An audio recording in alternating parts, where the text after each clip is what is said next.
Hello and welcome to our continuing coverage of the 2021 Shanghai Auto Show. For this particular video, we are going to be giving you a look at all the latest electric cars premiering at the show. So let's get started.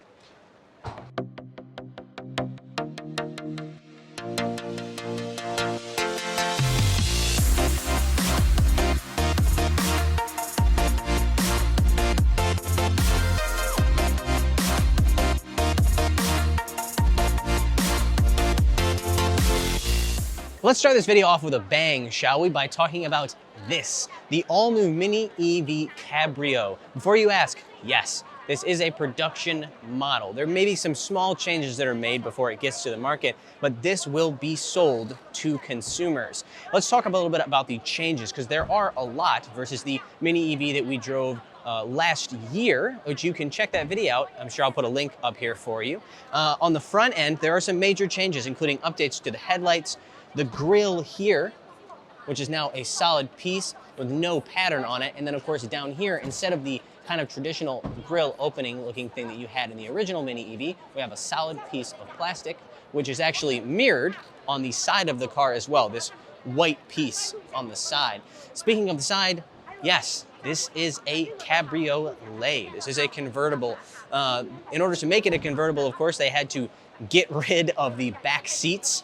Too bad, but you know, style has to come with some kind of sacrifice, right?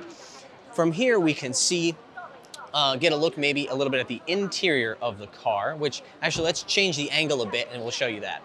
From here we can see many of the quite large updates to the interior, including the replacement of the single instrument cluster screen with this dual screen setup, as well as the touch capacitive buttons here that replace the regular buttons before. There are also some more flashy chrome look here on the steering wheel, which appears to be, we're not allowed to touch anything, but appears to be some kind of leather, probably a faux material.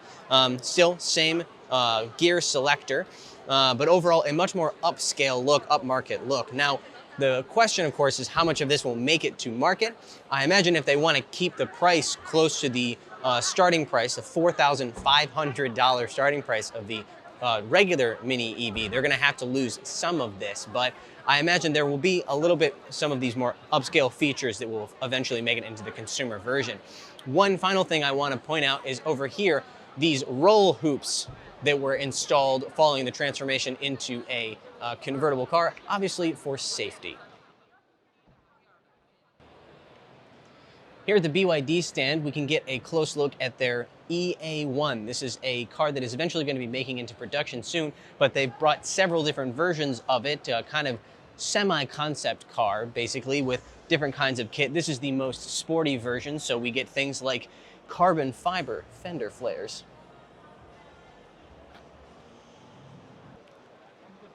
Here next to me is the all-new IM-L7. IM is a new full-electric sub-brand from Shanghai Motor Corporation here in China.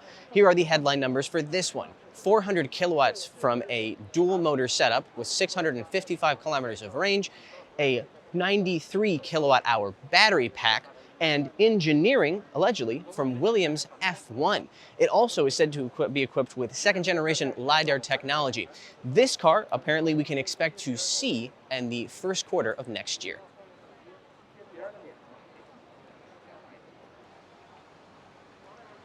Now here is a car from a brand that you've almost certainly never heard of if you're not from China, and that is Voya. Voya is a sub-brand of Dongfeng Motor Corporation here in China, and this is their all-new free SUV. The numbers for this are pretty impressive. Apparently it has a claimed NEDC range of 860 kilometers and a 0 to 100 time around 4.5 seconds. This is not yet to market, but I look forward to giving it a test drive when it gets here.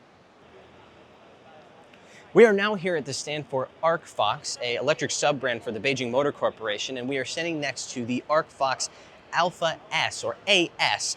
The headline for this car is not the 0 to 100 time of 4.2 seconds or the range of 400 plus kilometers, but rather the Huawei Inside technology. This is the first car to feature Huawei, the very well-known tech company here in China, to feature their self-driving technology, which is based on LiDAR. In this case, there are 3 units, one at each corner and the one right here in the middle. Here at the Weltmeister stand, the all-electric W6 SUV, their latest model, has made its debut with a 160 kilowatt motor and 225 newton meters of torque. It's not particularly fast, but the larger battery, which the specific size they haven't published yet, is supposed to get you 620 kilometers.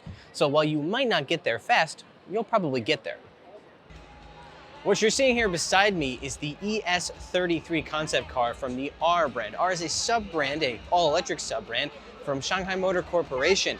Now, we were told by the designer of this car that this thing should be about 90% similar to the production version that will hit the market next year.